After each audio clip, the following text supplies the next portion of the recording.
Bonsoir, vous êtes avec Go With My Rock ce soir et... Shiva!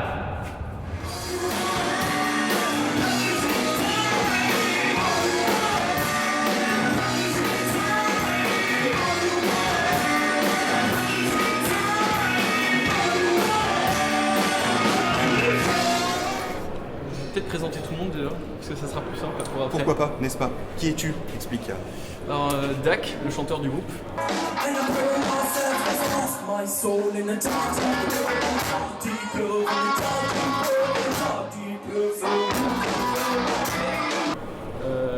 Tristan, le batteur.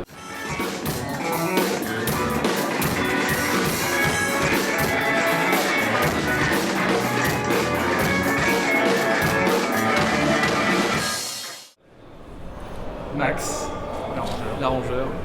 Arnaud, guitariste.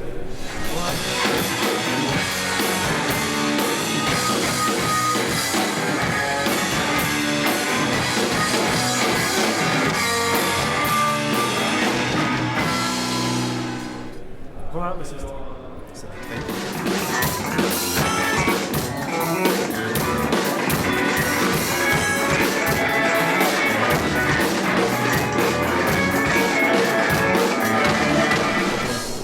Donc si vous pouviez peut-être nous expliquer la manière dont s'est monté le projet. Ça a commencé, on se connaissait pas tous les deux, on était dans la même école d'ingénieur.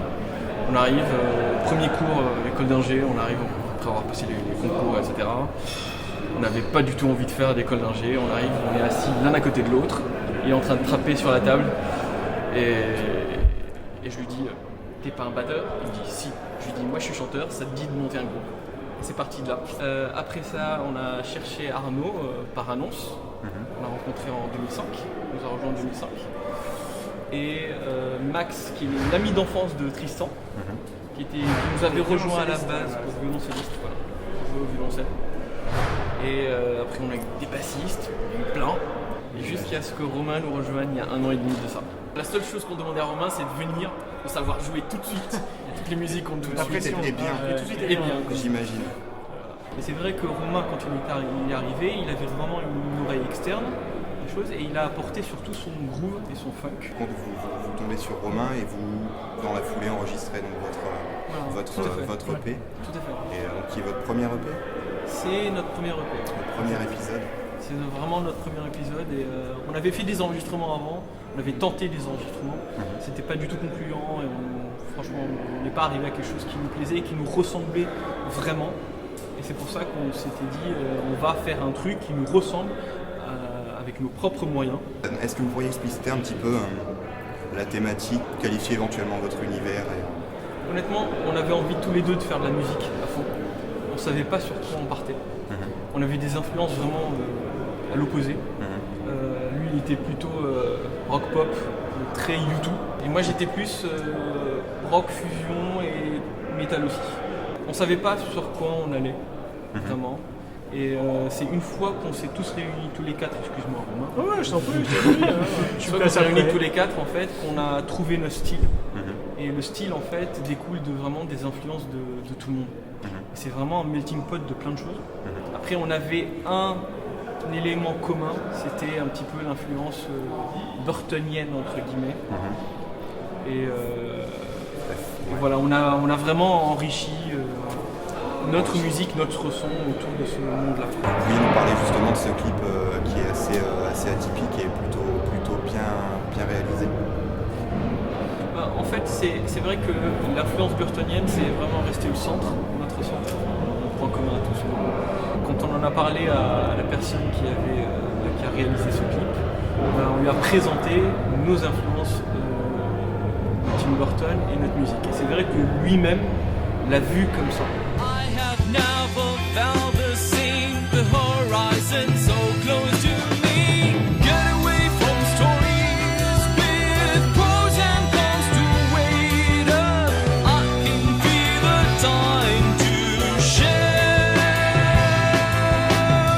Cette symbolique du papillon, en fait, si vous pouviez expliciter un petit peu ça Le nom du groupe, en fait, c'est nos influences à nous, un petit peu manga.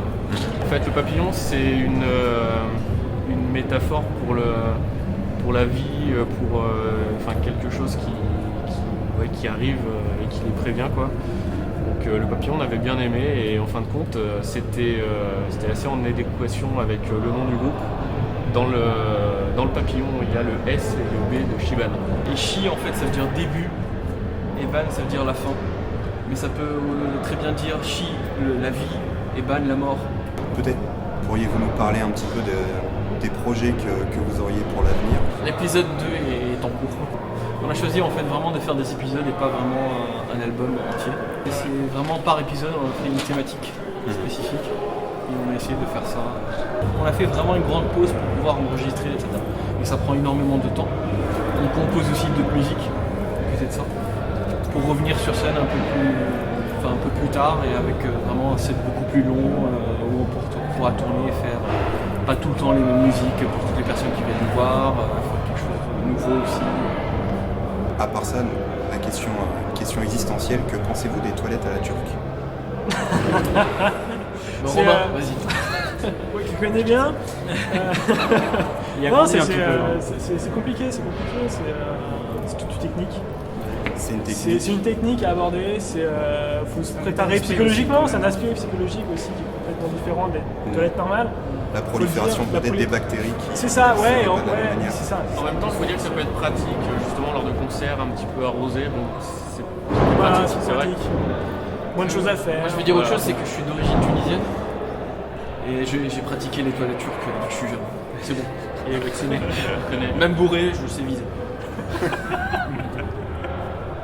Juste faire une petite dédicace pour notre ingé son qui nous aide tout le temps, c'est Anthony Haribo, qui est un ancien ingénieur de son de DMI, et à Yannick Puig qui a réalisé notre clip. Voilà, spéciale dédicace à eux.